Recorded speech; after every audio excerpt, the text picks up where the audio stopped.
హల్లెలూయా! దేవునికి స్తోత్రం కలుగునుగాక. దేవుని యొక్క మహాకృపను బట్టి ఈరోజు మనము 33వ రోజు ఉపవాస ప్రార్థనలో మరి మరి ముందుకు సాగుటకు దేవుడు కృప చూపించి ఉన్నాడు. హల్లెలూయా!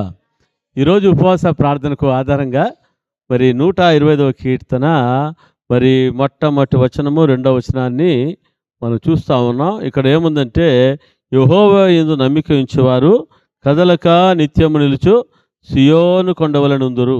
యెరూషలేము చుట్టూ పర్వతములున్నట్లు పర్వతములున్నట్లు యెహోవా ఇది మొదలుకొని నిత్యము తన ప్రజల చుట్టూ ఉండును. హల్లెలూయా!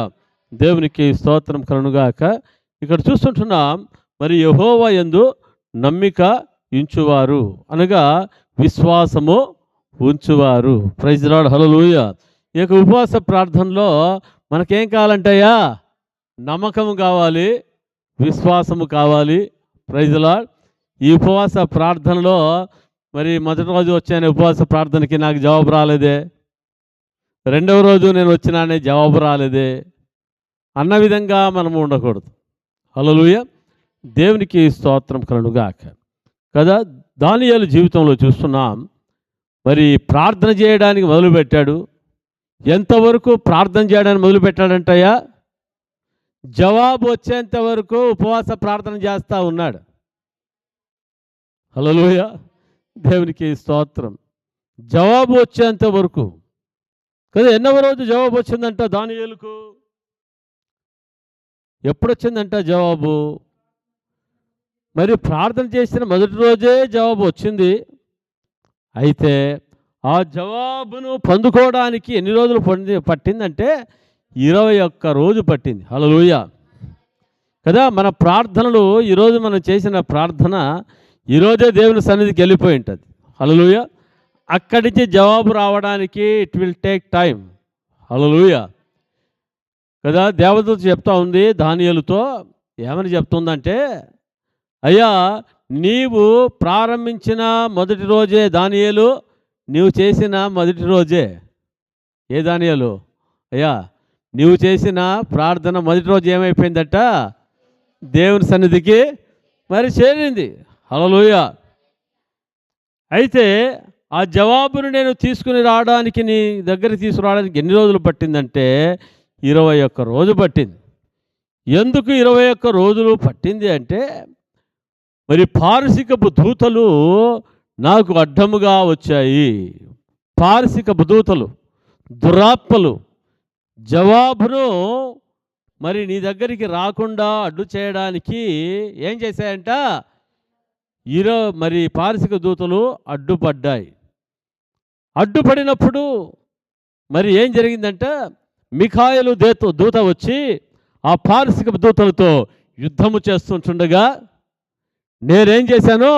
నేను తప్పించుకొని రావడానికి 21 రోజు పట్టింది అన్నాడు. హల్లెలూయా! దేవునికి స్తోత్రం కలుగునుగాక. నీవు నేను చేసిన ప్రార్థనకు మరి వెంటనే దేవుని దగ్గరికి చేరేదిగా మరి ఉంటా ఉంది. అయితే అక్కడి నుంచి జవాబు రావాలి అంటే పారసిక దూతలు ఏం చేసేవిగా ఉన్నాయంట? అడ్డుగా మరి వచ్చేవిగా మరి ఉంటా ఉన్నాయి. హల్లెలూయా! మరి అందుకనే దానియేలు జీవితంలో చూస్తూ ఉంటున్నాం, జవాబు వచ్చేంత వరకు ఏం చేస్తున్నాడంట? ప్రార్థన చేస్తూ ఉన్నాడు. ఈరోజు ఉపవాస ప్రార్థన చేశాను, జవాబు రాలేదు అని మరుసటి రోజు ఉపవాస ప్రార్థన మారేలా. హల్లెలూయా! ఒక 10 రోజులు చేసిన తర్వాత జవాబు రాలేదని చెప్పేసి ఉపవాస ప్రార్థన మానేయలే. హల్లెలూయా! దానియేలు ఎప్పటి వరకు ప్రార్థన చేశాడంట? జవాబు వచ్చేంత వరకు కూడా ప్రార్థన చేస్తా ఉన్నాడు. హల్లెలూయా! దానియేలుకు తెలుసు, నా దేవుడు నా ప్రార్థనను ఆలకించి నాకు ఏమిస్తాడు? జవాబును దయచేవాడు. Praise the lord. హల్లెలూయా! దేవునికి స్తోత్రం కలుగునుగాక.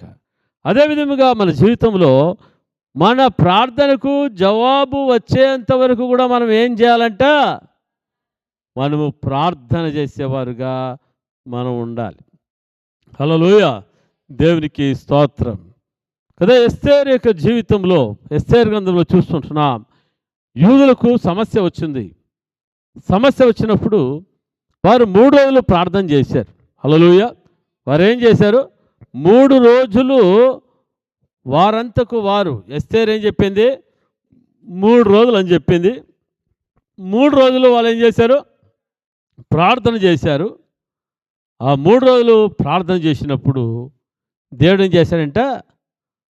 ఆ రోజు నుంచే కార్యం చేయడానికి ప్రారంభించాడు. ప్రజల హల్లెలూయా, దేవునికి స్తోత్రం. ఆ 3 రోజుల ఉపవాస ప్రార్థన మూలకంగా దేవుడు ఏం చేశాడంట? యూదులకు గొప్ప జయాన్ని అనుగ్రహించడం జరుగుతూ ఉంది. హల్లెలూయా. ఆ గొప్ప జయము వెంటనే వచ్చేసిందా? హలో, ఆ గొప్ప జయము వెంటనే వచ్చేసిందా?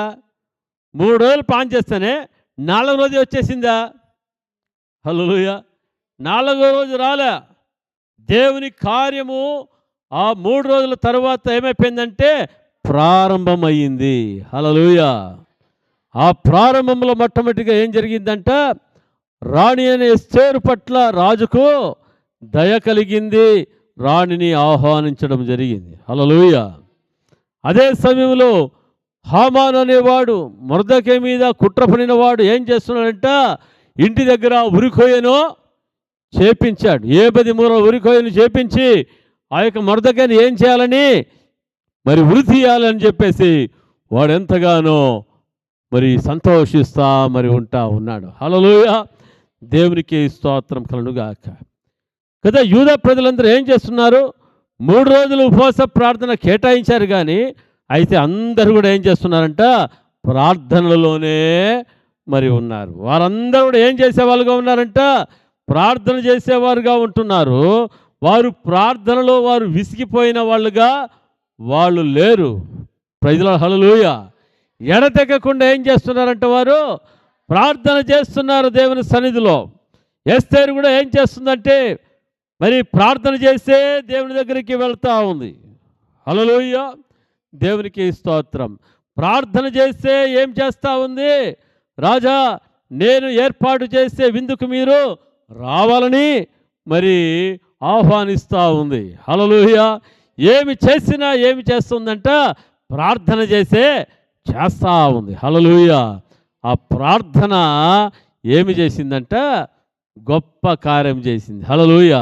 యూదులకు గొప్ప జయాన్ని కలగజేసింది. Praise the lord. శత్రువైన హామానుకు సిగ్గుచెట్టును కలగజేసింది. శత్రువైన హామాను తోడుకున్న గోతిలో శత్రువైన హామానే పడిపోయినట్లుగా మనం చూస్తూ ఉన్నాం. వాడు చేయించిన ఉరికోయ మీద వానినే ఉరి తీసినట్లుగా మనము చూస్తూ ఉన్నాం. హల్లెలూయా. దేవునికి స్తోత్రం కలుగుగాక. కదా, ఈ విషయాలన్నీ కూడా మనం చూస్తూ ఉన్నప్పుడు ప్రైజ్ ది లార్డ్ కదా, మన జీవితాల్లో ఏమి కలుగుతూ ఉందంటే ఒక నమ్మకము కలుగుతూ ఉంది. ఏం కలుగుతాం చెప్పండి? ఒక నమ్మకం కలుగుతూ ఉంది. ఏమి నమ్మకం కలుగుతూ ఉంది? నా ప్రభువు నా ప్రార్థనను ఆలకిస్తాడు. హల్లెలూయా అనే నమ్మకము మనకు కలుగుతూ ఉంది. హల్లెలూయా. ఎస్తేరు యొక్క ప్రార్థన ఏమి చేసిందంట? రాజు యొక్క ఆజ్ఞను మార్చివేసింది. హల్లెలూయా. దేవునికి స్తోత్రం కలుగుగాక. అంటే ప్రార్థనలు ఏమి చేసేవిగా ఉన్నాయంట? స్థితిగతులను పరిస్థితులను మార్చివేసేవిగా మరి ఉంటా ఉన్నాయి. Praise the lord. కొన్ని సంవత్సరాల క్రితము ఏం జరిగిందంటే తమిళనాడు రాష్ట్రంలో ఒక సంఘటన జరిగింది. ఆ సంఘటనలో మరి జయలలిత అనే మరి ముఖ్యమంత్రి హల్లెలూయా ఉండేది. మరి ఆమె ఏం చేసిందంటే నాన్ కన్వర్షన్ బిల్లును మరి ప్రవేశపెట్టింది. ఏం చేసిందంట? నాన్ కన్వర్షన్ బిల్లును ఏం చేసిందంట? ప్రవేశపెట్టింది. Praise the lord. హల్లెలూయా. మరి పెట్టినప్పుడు అది ఆమోదం జరగాలి. ఏం చేయాలి? మరి ఆమోదము జరగాలి. Praise the lord. హల్లెలూయా.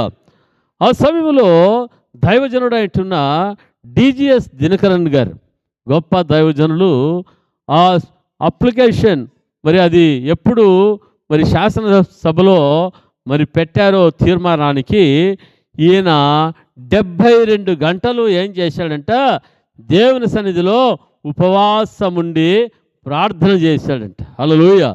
72 గంటలు అంటే ఎన్ని రోజులు? 3 రోజులు. హల్లెలూయా.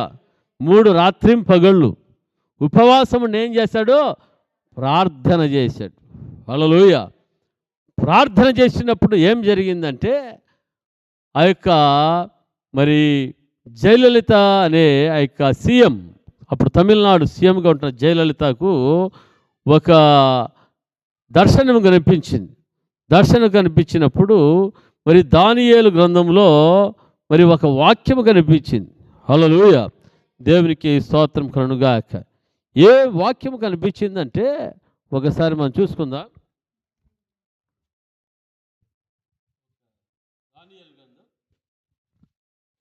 Praise the lord. హల్లెలూయా.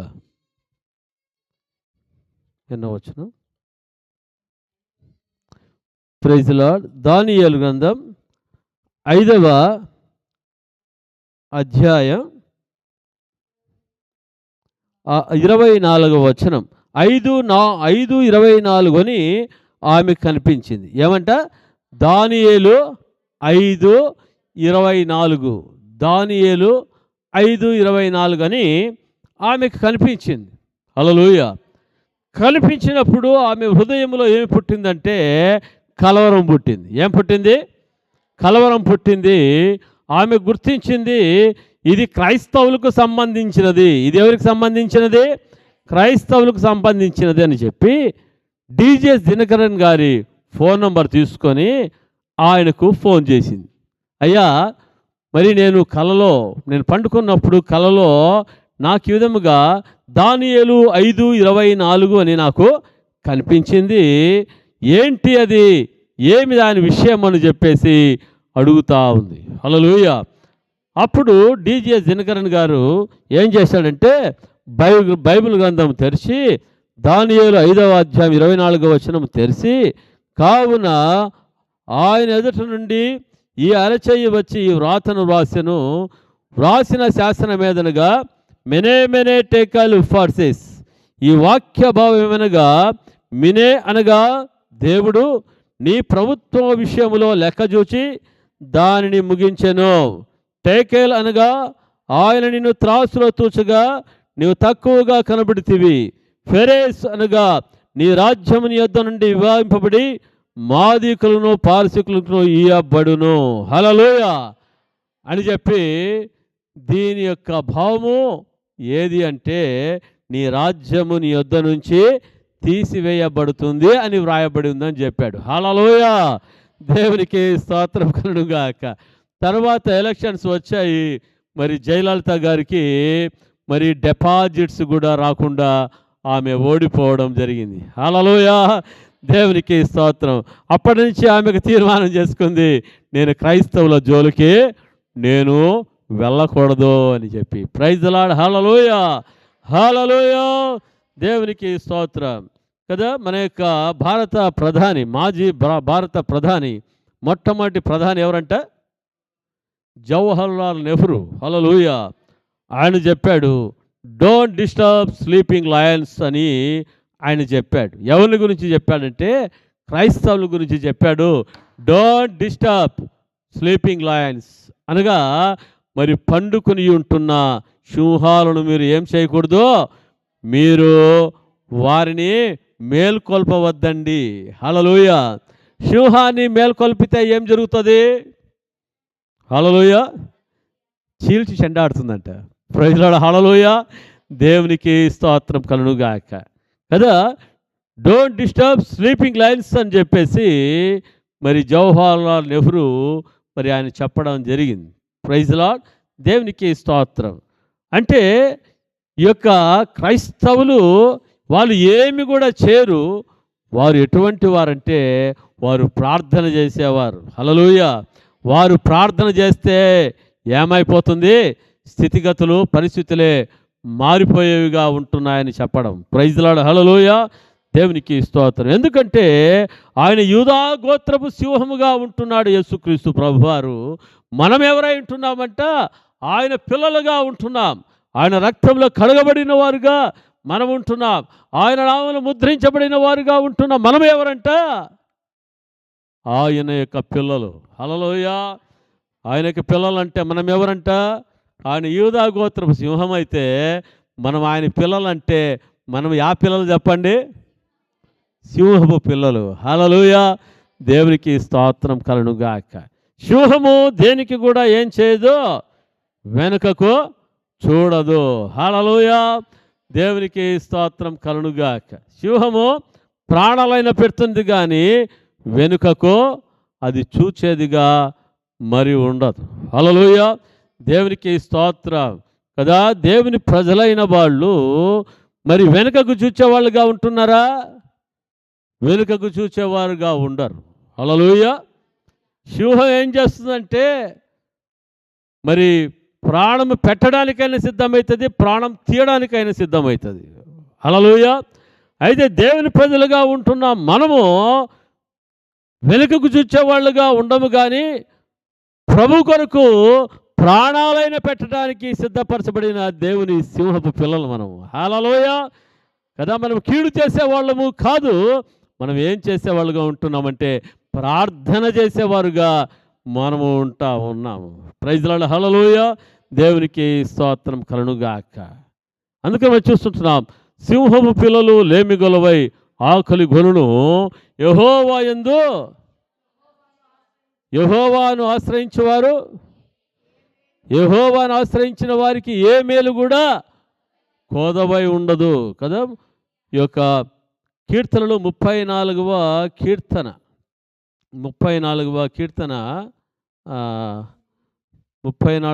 కీర్తన 10వ వచనాన్ని మనం చదువుకుందాం. సింహపు పిల్లలు లేమిగలవై ఆకలిగొనును, యెహోవాను ఆశ్రయించే వారికి ఏ మేలు కొదవై ఉండదు. హల్లెలూయా. యెహోవాను ఆశ్రయించే వారికి, యెహోవాను నమ్ముకున్న వారికి, హల్లెలూయా, యెహోవాను ఆధారము చేసుకున్న వారికి, యేసుక్రీస్తు ప్రభువును ఆధారము చేసుకున్న వారికి ఏ మేలు కూడా కొదవై ఉండదు. హల్లెలూయా. హల్లెలూయా. దేవునికి స్తోత్రం కదా. ఏ మేలు మనకు ఎందుకు కొదవై ఉండదంటే సింహపు పిల్లలకే మళ్ళీ లేమి ఉండదంట, కొరత ఉండదంట. హల్లెలూయా.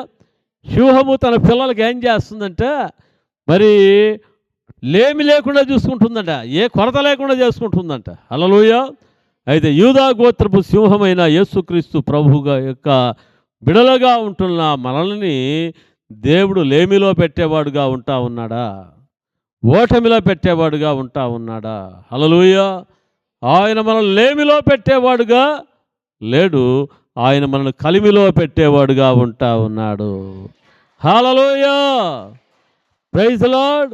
ఆయన మన జీవితంలో ఆయన ఏం చేసేవాడు అంటే మేలునే చేసేవాడుగా ఉంటా ఉన్నాడు. హల్లెలూయా. అందును బట్టి మన జీవితంలో మనం ఏం చేయాలంటే యెహోవా యందు నమ్మిక ఉంచాలి. యేసుక్రీస్తు ప్రభువునందు మనం ఏం చేయాలంటే నమ్మిక ఉంచాలి. Praise the lord. హల్లెలూయా కదా. ఈ నిరీక్షణ మిమ్మల్ని ఎప్పటికీ కూడా ఏం చేయదు, సిగ్గుపరచదు. హల్లెలూయా. యేసయ్య మీద ఉంటున్న విశ్వాసము నమ్మకం మనం ఎప్పటికీ కూడా ఏం చేయదంట, మనలను సిగ్గుపరచదు. హల్లెలూయా. సిగ్గుపరచదంటే ఏమంటే అది మనల్ని ఘనపరిచేదిగా ఉంటుంది. Praise the lord. హల్లెలూయా. దేవునికి స్తోత్రం. ప్రారంభంలో కష్టాలు, ఇరుకులు, ఇబ్బందులు, అవమానాలు అవన్నీ కూడా మన జీవితంలో రావచ్చు కానీ హల్లెలూయా వాటి తర్వాత దేవుడు మనకేమిచ్చేవాడుగా ఉంటున్నాడంటే ఆయన ఘనతనిచ్చేవాడుగా ఉంటా ఉన్నాడు, ఆయన జయమునిచ్చేవాడుగా ఉంటా ఉన్నాడు. Praise the lord. హల్లెలూయా. దేవునికి స్తోత్రం కలుగునుగాక. అందుకనే యెహోవా యందు నమ్మిక ఉంచువారు. మనకు నమ్మకం కలగాలంటే ఏం చేయాలంట? దేవుని వాక్యం చెప్తుంది, వినుట వలన విశ్వాసం కలుగును. అయ్యా, వినుట వలన ఏం కలుగుతుందంట? విశ్వాసం కలుగుతుంది. లోక సంబంధమైన మాటలు వింటే విశ్వాసం కలుగుతుందా? ముసలమ్మ ముచ్చట్లు చెప్పుకోవడం వల్ల మనకు విశ్వాసం కలుగుతుందా? హల్లెలూయా. మరి ఒక మాట మాట్లాడడం వల్ల విశ్వాసం కలుగుతుందా? కలగదు. కానీ వినుట వలన విశ్వాసము, దేనిని గురించి వినుట వలన విశ్వాసం కలుగుతుందంటే క్రీస్తుని గూర్చిన మాటను వినడం వలన మనకు విశ్వాసము కలిగేదిగా మరి ఉంటా ఉంది. హల్లెలూయా, దేవునికి స్తోత్రం. ఎప్పుడు దేవుని గురించి మనం వింటూ ఉంటాము. హల్లెలూయా, మన జీవితంలో ఏం కలుగుతుందంటే విశ్వాసం కలుగుతుంది. ఏ విశ్వాసం కలుగుతుందంటే, ఓ ఎస్తేరు కాలంలో దేవుడు ఇచ్చిన జయాన్ని నాకు ఇస్తాడు, దానియేలుకు జవాబునిచ్చిన దేవుడు నాకు ఇస్తాడు, హిజ్కియా కాలంలో జవాబును ఇచ్చిన దేవుడు నాకు కూడా ఏం చేస్తాడు? జవాబుని ఇస్తాడు. అశ్షూరుల మీద జయమునిచ్చిన దేవుడు నాకు కూడా శత్రువుల మీద జయాన్ని దేవుడు ఇస్తాడు. హల్లెలూయా.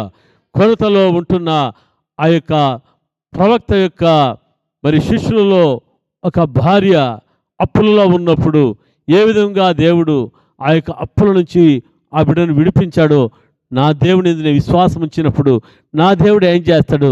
దాని నుంచి నన్ను ఏం చేస్తాడంట? నన్ను విడిపిస్తాడు. హల్లెలూయా. విశ్వాసం ఉంచినప్పుడు ఎర్ర సముద్రం ఏం చేయబడింది? పాయలుగా చేయబడింది. 6 నెలల్లో మరి ఇజ్రాయెల్ ప్రజలు నడిచారు. ఆ విధంగా నా ఎదుట ఉంటున్న ఈ సమస్యను నా దేవుడు ఏం చేయగలడు? పాయలుగా చేయగలడు. హల్లెలూయా, దేవునికి స్తోత్రం. ఈ సమస్య నుంచి దేవుడు నన్ను ఏం చేయగలడంట? నాకు విడుదలను నాకు ఇవ్వగలడు, జయమును నాకు ఇవ్వగలడు అన్న నమ్మకము వస్తుంది. ఎప్పుడంటే దేవుని వాక్యాన్ని మనం వింటా ఉన్నప్పుడు. హల్లెలూయా. నిరీక్షణను కోల్పోయే సందర్భాలలో ఈ వాక్యం ఏం కలగజేస్తుందంటే ఒక నిరీక్షణను కలగజేస్తుంది. నా కుమారుడా, నా కుమార్తె, నీవు భయపడవద్దు, నేను నీకు తోడుగా ఉంటానని దేవుడు మాట్లాడేవాడుగా ఉన్నాడు. హల్లెలూయా. నా జీవితంలో కూడా భయంకరమైన నిరాశలకు గురి అయిన సందర్భాలలో పరిశుద్ధాత్మ దేవుడు నాతో మాట్లాడాడు. నా కుమారుడా, నీవు భయపడవద్దు, నేను నీతో కూడా ఉన్నాను. హల్లెలూయా, దేవునికి స్తోత్రం. కదా, చెప్పాలంటే అనేకమైన సాక్ష్యాలు ఉన్నాయి, ఇప్పుడు చెప్పడానికి సమయం లేదు. Praise lord. ఆయన సన్నిధిలో ప్రార్థన చేస్తే ఆయన మనల్ని ఆదరించేవాడుగా మరి ఉంటా ఉన్నాడు. నీ ఒంటరి వాడువు కాదు, నీ ఒంటరి దానివి కాదు, నేను నీతో కూడా ఉంటా ఉన్నాను. హల్లెలూయా. నీ ఒంటరి వ్యక్తివి కాదు, నీవు 1000 మందిగా నీవు ఉంటా ఉన్నావని దేవుడు చెప్తా ఉన్నాడు. హల్లెలూయా, దేవునికి స్తోత్రం కలుగుగాక. దేవుని యొక్క వాక్యమును ధ్యానించినప్పుడు, దేవుని వాక్యమును వినినప్పుడు ఎక్కడ లేని విశ్వాసము మన జీవితంలోనికి వచ్చేదిగా మరి ఉంటా ఉంది. హల్లెలూయా. ఈ ఉపవాస ప్రార్థనలలో దేవుడు మనల్ని ఏం చేసేవాడుగా ఉంటున్నాడంటే మనల్ని బలపరిచేవాడుగా ఉంటున్నాడు. శరీరము కృషించవచ్చు కానీ అయితే ఆత్మ ఏం చేయబడుతుందంట? బలపరచబడుతూ ఉంది. హల్లెలూయా. కదా, శరీర కార్యములను ఆత్మ ద్వారా మనము జయించగలిగిన శక్తి కలిగిన వారుగా ఉండడానికి దేవుడు తన కృపను మనకు అనుగ్రహించేవాడుగా ఉంటా ఉన్నాడు. హల్లెలూయా, దేవునికి స్తోత్రం. ఇక చూస్తుంటున్న యెహోవా యందు నమ్మిక ఉంచేవారు కదలక నిత్యము. కదలక ఏమి కాక చెప్పండి? కదలక. హల్లెలూయా. ఒక బిల్డింగు కదలకుండా ఉండాలి. వర్షం వచ్చింది, వరదలు వచ్చినాయి, అది కదలకుండా ఉండాలి అంటే దానికి ఏమి కావాలి? ఆ బిల్డింగ్కి పునాది బాగుండాలి. ఏముండాలి? పునాది బాగుండాలి. హల్లెలూయా. పునాది పాడైపోతే, పునాదులు పాడైపోగా నీతిమంతులు ఏమి చేయగలరు? అంటే పునాదులు సరిగా లేకపోతే ఎలా ఉంటుందంటే ఆ బిల్డింగ్ కూలిపోయేదిగా మరి ఉంటుంది. హల్లెలూయా. యేసుక్రీస్తు ప్రభువారు అంటున్నారు, ఈ నా మాటలు విని దాని ప్రకారము చేయవాడు బండ మీద ఇంటిని కట్టుకుని నా బుద్ధిమంతుని పోలి ఉన్నాడు. హల్లెలూయా. వరదలు వచ్చినా, వర్షం వచ్చినా, గాలి తుఫాన్లు కొట్టినా ఆ ఇంటిలో ఉండేవాడు ఏ విధంగా ఉన్నాడంట? నిశ్చింతగా మరి ఉంటా ఉన్నాడు. భయం లేని వ్యక్తిగా మరి ఉంటా ఉన్నాడు. హల్లెలూయా. కదా, దేవుని మాట వినకుండా ఇల్లు కట్టుకున్నవాడు ఉన్నాడంట. అది ఎలాగుందంటే ఇసుక మీద కట్టుకున్న ఇల్లు. వరదలు వర్షాలు వచ్చినప్పుడు ఆ ఇల్లు ఏమైపోయేదిగా ఉందంట, అది ఊగిపోయేదిగా ఉంది, అది కూలిపోయేదిగా మరి ఉంటా ఉంది. హల్లెలూయా, హల్లెలూయా. దేవునికి స్తోత్రం కదా. ప్రభు అయిన యేసుక్రీస్తు ప్రభు యొక్క మాటల మీద మన జీవితాన్ని కట్టుకున్నప్పుడు, దేవుని వాక్యం మీద మన జీవితాన్ని కట్టుకున్నప్పుడు, అలలు గాలి తుఫానులు ఈ లోకంలో మనం ఉన్నాం, మనల్ని కొడతా ఉంటాయి ఇలా చెప్పండి. ఏమంటావి? శ్రమలు, అవమానాలు, ఇరుకులు, ఇబ్బందులు, హల్లెలూయా, రకరకాలుగా మరి కొట్టేవిగా ఉంటున్నాయి. అపనిందలు, ప్రైజ్ లార్డ్, హల్లెలూయా, శ్రమలు, హింసలు, ఇవన్నిటిలో కూడా మనం క్రీస్తుతో కూడా కట్టబడిన వారుగా, బండ మీద కట్టబడిన వారుగా ఉన్నాం కాబట్టి మనం ఏం చేయబడమంట, మనం కదిలిపోము. హల్లెలూయా. కదలని ఇల్లుగా, నిశ్చింత కలిగిన ఇల్లుగా ఏ విధంగా ఉంటుందో బండ మీద కట్టబడిన ఇల్లు, ఆ విధముగా మనం ఉండేవాళ్ళుగా ఉంటా ఉన్నాం. హల్లెలూయా. అందుకనే మనము దేని మీద కట్టుకోవాలంట, ఈ నా మాటలు చెప్పునానుగా యేసుక్రీస్తు ప్రభు యొక్క మాటలు చెప్పున మన జీవితాన్ని ఏం చేయాలి? క్రీస్తు అనే బండ మీద మనం కట్టుకునే వాళ్ళుగా మనం ఉండాలి. హల్లెలూయా. నేను కూడా కట్టుకున్నానులే, నేను కూడా క్రైస్తవురాలినిలే, నేను కూడా క్రైస్తవుడినిలే అనుకుంటే, హల్లెలూయా, అనుకుని ఆయన మాటకు లోబడకుండా నీవు జీవిస్తే నీ జీవితం అలలు గాలి తుఫాను కొట్టినప్పుడు ఏమైపోతుందంట, ఆయన మాటను వినలేదు కాబట్టి నీ జీవితము ఇసుక మీద కట్టబడిన ఇల్లులాగా ఉంటూ తల్లడిల్లిపోయి నీవు కూలిపోయే వ్యక్తిగా ఉంటావు. శ్రమలలో నిలబడలేని వ్యక్తిగా నీవు ఉంటావు. జయమును చూడలేని వ్యక్తిగా ఉంటావు. సమాధానం లేని వ్యక్తిగా నీవు ఉంటావు. అందుకని మనం చెప్పాలి, ప్రభువా, నేను నీ మాట చొప్పున నేను చేస్తానయ్యా.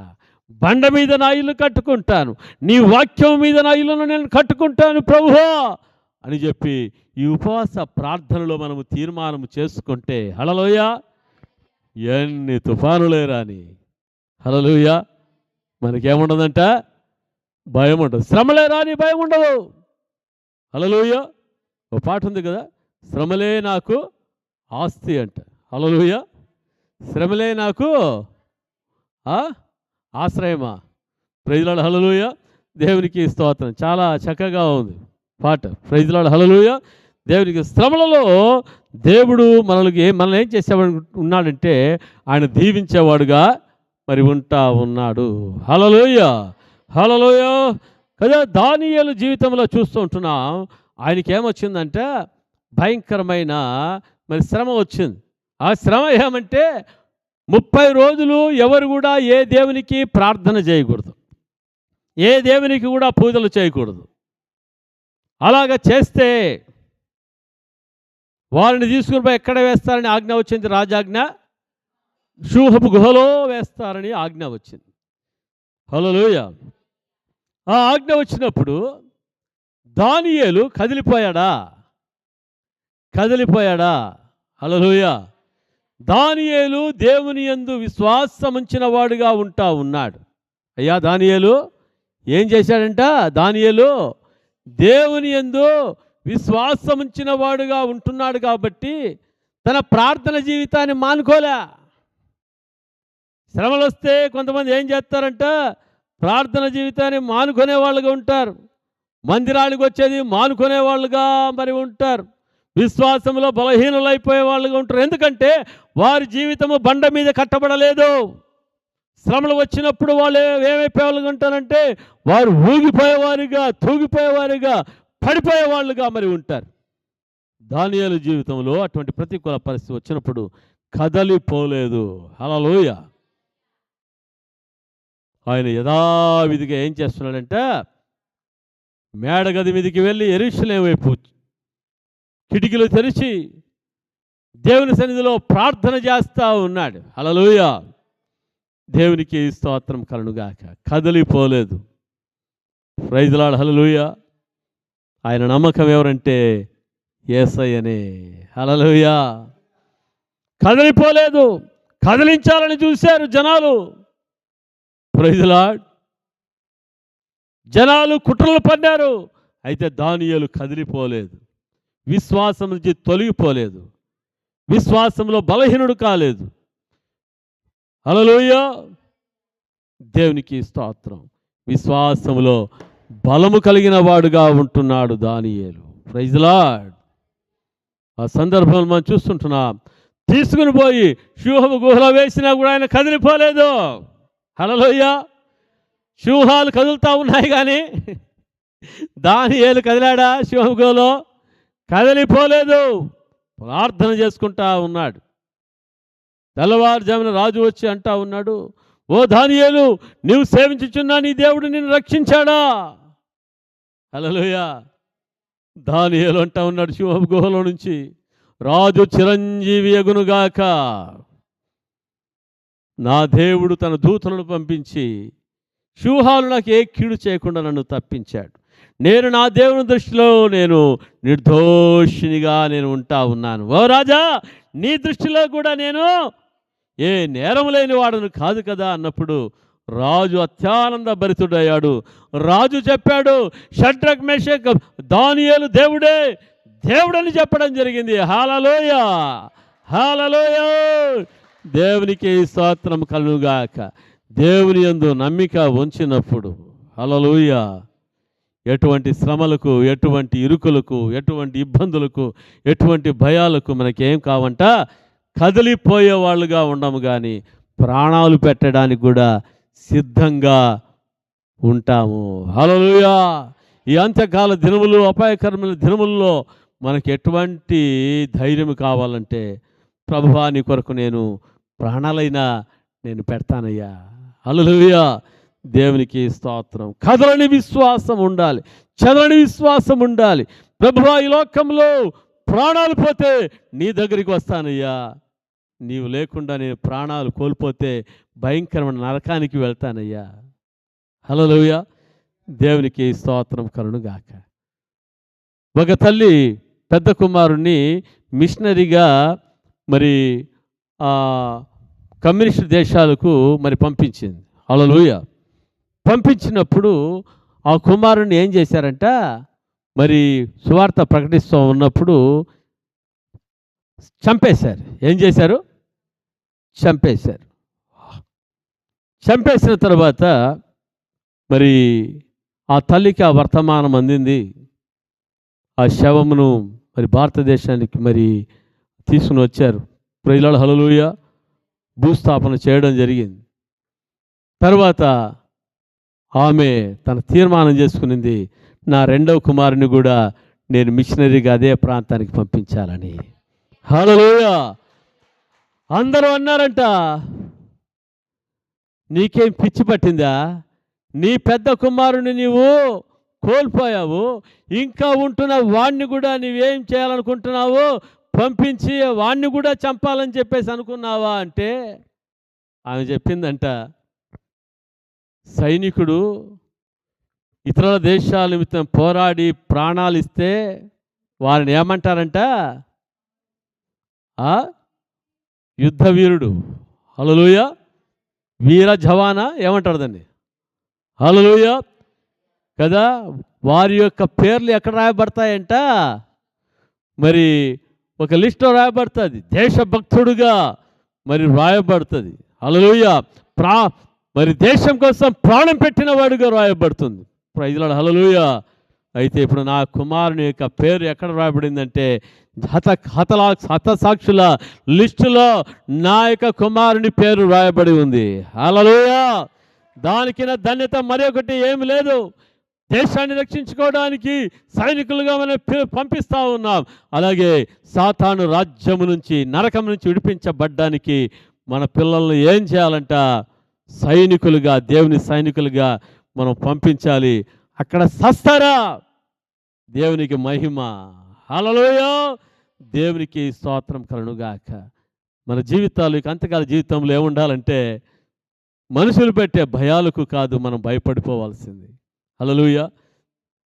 దేవుని వాక్యం చెప్తుంది, శరీరాన్ని చంపేవానికి మీరు భయపడవద్దండి, శరీరమును ఆత్మను చంపేవారికి మీరు భయపడండి.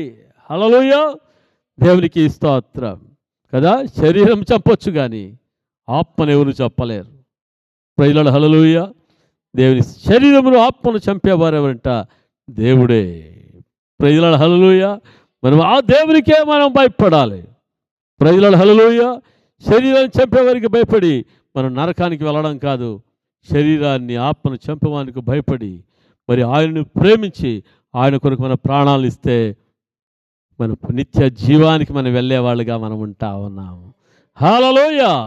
అందుకనే కదలక నిత్యము సియోను కొండవలే ఈ లోకములో నీవు నేను ఉండాలి అని పరిశుద్ధాత్మ దేవుడు సెలవిస్తున్నాడు. ఈ ఉపవాస ప్రార్థనలో దేవుడు ప్రతి ఒక్కరిని ఆ విధముగా సిద్ధపరచునుగాక. హల్లెలూయా. శ్రమలను జయించువారుగా ఉండులాగున పరిశుద్ధాత్మ దేవుడు సహాయము చేయునుగాక. హల్లెలూయా. శత్రువు మీద జయమునిచ్చేవారుగా దేవుడు ప్రతి ఒక్కరిని కూడా చేయునుగాక. ప్రతి ఒక్కరు కూడా ఆత్మలో బలము కలిగిన వారై ఆత్మ మూలకముగా లోకమును శరీరాన్ని జయించగలిగిన కృపను అటువంటి పరిశుద్ధాత్మ అభిషేకాన్ని పొందుకొందురుగాక. పరిశుద్ధాత్మను పొందుకొందురుగాక. ప్రతి ఒక్కరూ అన్య భాషలతో మాట్లాడుదురుగాక. ఊర్రాబా కూరాల సికా థారా బాబా బాబా. హల్లెలూయా. Thank you Jesus.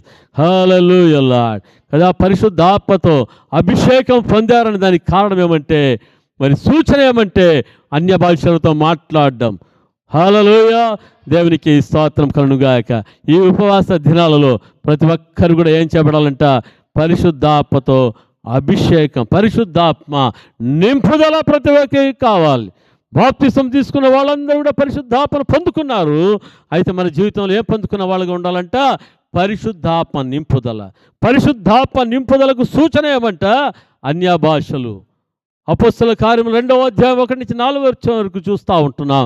అక్కడ ఏమని వ్రాయబడి ఉందంట? హల్లెలూయా. పెంతెకోస్తు పండుగ దినమున మరి బలమైన గాలి అక్కడ వీచింది. హల్లెలూయా. పెంతెకోస్తు పండుగ దినము వచ్చినప్పుడు అందరూ ఒక చోట కూడిండ్రి. అప్పుడు వేగముగా వీచు బలమైన గాలి వంటి ఒక ధ్వని ఆకాశం నుండి అకస్మాత్తుగా వారు కూర్చుంటున్న ఇల్లంతా నిండెను. నెక్స్ట్ మరియు అగ్ని జ్వాలల వంటి నాలుకలు పడినట్టుగా వారికి కనబడి వాళ్ళు ఒక్కొక్కరి మీద ఉరాలగా అందరూ పరిశుద్ధాత్మతో నిండిన వారై ఆత్మ వారికి వాక్శక్తి అనుగ్రహించిన కొలది అన్య భాషలతో మాట్లాడసాగరే. హల్లెలూయా. దేనితో మాట్లాడసాగరంట? అన్య భాషలతో మాట్లాడసాగిరి. హల్లెలూయా. పాత నిబంధనల కాలం తండ్రి యొక్క కాలం, 33 సంవత్సరాల కాలం కుమారుని యొక్క కాలం. ఈ కాలం ఏదంటే పరిశుద్ధాత్మ కాలం. ఈ పరిశుద్ధాత్మ కాలములో ప్రతి ఒక్కరు కూడా ఏం చేయబడాలి? పరిశుద్ధాత్మతో నిండిన వారై ఆ ఆత్మ వారికి వాక్శక్తి అనుగ్రహించిన కొలది అన్య భాషలతో మాటలాడ సాగిరి. హల్లెలూయా. ఈ ఉపవాస దినాల్లో మనం ఏం చేయాలి? పరిశుద్ధాత్మ కొరకు మనము ప్రార్థన చేయాలి. ప్రభువా నువ్వు పరిశుద్ధాత్మనిచ్చావు, నీకే స్తోత్రం. అయితే పరిశుద్ధాత్మ నింపుదల అన్య భాషలు మాట్లాడే కృపను నాకు అనుగ్రహించుమని ప్రభువుని అడగాలి కదా. పేతురు మరి బాప్తిసం తీసుకున్నాడా లేదా? శిష్యులందరూ బాప్తిసాలు తీసుకున్నారా లేదయ్యా? అమ్మా బాప్తిసం తీసుకున్నారు. అయితే వాళ్ళు ఏమి పొందుకోలేదంట? పరిశుద్ధాత్మ పొందుకోలేదు. యేసు ప్రభుతో కూడా ఉన్నారు కానీ వారు ఏమి పొందుకోలేదు? వారి పరిశుద్ధాత్మను పొందుకోలేదు. హల్లెలూయా. అయితే యేసు ప్రభు మరణాన్ని జయించి తిరిగి లేచిన తర్వాత 40 రోజులు అందరి కనబడి ఎక్కడికి వెళ్ళాడో? పరలోకానికి ఆరోహణుడైతున్న సందర్భంలో చెప్పాడు, నేను తండ్రి వలన ఒక వాగ్దానాన్ని నేను పంపిస్తా ఉన్నాను. ఆ వాగ్దానాన్ని పొందుకునేంత వరకు మీరు ఎక్కడ ఉండాలి? యెరూషలేములోనే మీరు ఉండాలి. హల్లెలూయా. ఎందుకంటే బాప్తిసం ఇచ్చే యోహాను మీకు నీటిలో బాప్తిసం ఇచ్చాడు కదా. అపొస్తలుల కార్యం 1వ అధ్యాయం మరి 4, 5, 6 వచనాల్లో 7వ వచనం వరకు కూడా మనం చూస్తున్నాం. బాప్తిసం ఇచ్చే యోహాను మీకు దేంట్లో బాప్తిసం ఇచ్చాడంట? నీటిలో మీకు బాప్తిసం ఇచ్చాడు కదా. యోహాను నీళ్ళతో బాప్తిసం ఇచ్చాను కానీ కొద్ది దినములలోగా మీరు పరిశుద్ధాత్మలో బాప్తిసము పొందెదరని నేను. హల్లెలూయా కదా. నీటిలో బాప్తిసం తీసుకున్న వాళ్ళు ఇంకా పరిశుద్ధాత్మతో అభిషేకించబడని వాళ్ళు ఏం ప్రార్థన చేయాలి? పరిశుద్ధాత్మలో బాప్తిసం కావాలని చెప్పేసి మనం ఈ ఉపవాస ప్రార్థనలో ప్రార్థన చేయాలి. హల్లెలూయా కదా. దేవుని వాగ్దానాన్ని పొందుకున్న ఆ యొక్క అపోస్తలులు ఏం చేశారంట? మేడగది మీద ప్రార్థన చేస్తున్నారు 120 మంది. పెంతెకొస్తు పండుగ దినం వచ్చింది. ఆ పెంతెకొస్తు పండుగ దినం వచ్చినప్పుడు అక్కడ ఏం జరిగిందంట? పరిశుద్ధాత్మ అభిషేకంతో అందరూ కూడా నింపబడిన వారుగా ఉంటా ఉన్నారు. హల్లెలూయా, హల్లెలూయా. ఈ పేతురు యేసు ప్రభును గెత్సెమనే తోటలో పట్టుకుని వెళ్తా ఉన్నప్పుడు ఏమైపోయాడంట? కదిలిపోయాడా లేదా? కదిలిపోయాడు. హల్లెలూయా. దాని ముందు ఏం చెప్పాడంట? బలి చెప్పాడు. నేను పాపుల చేతులకు అప్పగించబడతాను, వారు నన్ను హింసిస్తారు, నన్ను సిలువకెత్తారంటే, ప్రభువా ఎవరు ప్రభు చేసేది అట్లా? నా ప్రాణాలైనా నీకోసం ఇస్తాను కానీ అది దూరమైపోను ప్రభు అంటా ఉన్నాడు. యేసు ప్రభు అన్నాడు, సాతానాన్ని వెనకలకు వెళ్ళిపో అన్నాడు. హల్లెలూయా. మరి అంటా ఉన్నాడు, నేను చెప్తా ఉన్నాను పేతురు, నీవు నన్ను ఎరగమని 3 సార్లు నువ్వు బొంకుతావు. హల్లెలూయా. ఏంటి? నన్ను ఎరగనని నీవు 3 సార్లు ఏం చేస్తావు? బొంకుతావయ్యా. ఇంత ప్రలోభాలు చెప్తున్నావు కదా నీవు. హల్లెలూయా. అన్న పేతురు ఏం చేశాడు? నిజంగంటే యేసుప్రభు నాకెవరో తెలియదని బొంకాడు, కదిలిపోయిన వాడుగా ఉన్నాడు. ఎప్పుడు పరిశుద్ధాత్మతో అభిషేకించబడ్డాడో, హల్లెలూయా, ఇప్పుడు కదిలిపోయే ప్రసక్తి లేదు, లేచి నిలబడ్డాడు. హల్లెలూయా. ధైర్యంగా దేవుని వాక్యాన్ని ప్రకటించాడు. Praise the lord. హతసాక్షుల లిస్టులో చేర్చబడ్డాడు. నన్ను నిలువగా సిలువ వేయద్దండి, నేను యోగ్యుడిని కాదు, నన్ను తలకిందులుగా సిలువ వేయండి అని చెప్పేసి ప్రభు కొరకు హతసాక్షిగా మార్చబడిన వాడుగా ఉన్నాడు ఆ యొక్క పేతురు. హల్లెలూయా, హల్లెలూయా. పేతురు కదల్చబడని వాడుగా ఉన్నాడు. దేనిని బట్టి అంటే పరిశుద్ధాత్మతో అభిషేకించబడిన వాడుగా ఉంటున్న పేతురు ప్రభు కొరకు ప్రాణాలు ఇవ్వడానికి కూడా వెనకాడలేదు. పరిశుద్ధాత్మతో అభిషేకించబడిన అపొస్తలుడైన పౌలు సమస్తాన్ని ఏం చేశాడంట? నష్టంగా ఎంచుకున్నాడు. మనలో ఏమంటున్నాడు? నా మట్టుకైతే బ్రతుకుట క్రీస్తే, చావైతే లాభమని చెప్తా ఉన్నాడు. హల్లెలూయా. వీరి విశ్వాసం అంతా ఏ విధంగా ఉందంట? కదలని విశ్వాసము. హల్లెలూయా. దృఢమైన విశ్వాసముతో వీరు ఉంటా ఉన్నారు. Praise the Lord, praise the lord. హల్లెలూయా. ఆ విధముగా ఈ ఉపవాస ప్రార్థనలో మరి పిరికితనముగా ఉంటున్నవారు, హల్లెలూయా, ఏం చెప్పడాలి? ధైర్యవంతులుగా పరిశుద్ధాత్మ దేవుడు మార్చునుగాక. అందరూ కూడా పరిశుద్ధాత్మ చేత అభిషేకించబడుదురుగాక. హల్లెలూయా. కదలక నిత్యము నిలుచు సియోను కొండవలే నుందురుగాక. దేవుడి వాక్యమును దీవించి ఆశీర్వదించునుగాక. ఆమేన్, ఆమేన్.